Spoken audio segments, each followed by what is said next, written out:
你唔睇周星馳嘅，阿星爺你唔睇，你點做香港人啊？係嘛？我個大仔就中意睇周星馳，但係我就發覺咗出現咗少少問題，因為周星馳嘅咧，俾一個5歲零嘅睇咧，就有啲講嘅詞語咧，我就嚇咗一嚇嘅。咁我唔知佢真係記得嘅，咁佢真係記得，因為佢中意睇食神，好中意睇食神。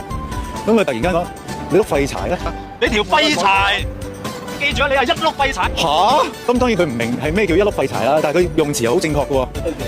咁啊唔係，咁啊未夠膽嚇，佢想死啊！咁啊佢用詞我就欣賞佢，我碌嗱唔係個個都用得咁正確嘅，一碌廢柴係。咁所以係咧我就驚一驚啦，係咪應該繼續咁早俾佢睇呢樣嘢啦？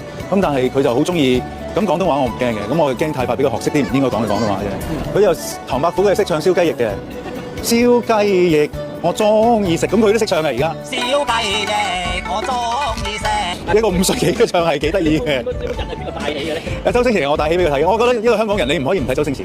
阿星爺你唔睇，你點做香港人啊？係嘛？咁啊，佢最中意都係唐伯虎同埋食神啦，暫時。少林足球都中意嘅，我隻歌又學緊㗎啦。少林足球好，少林足球勁，我隻。少林功夫醒，好好。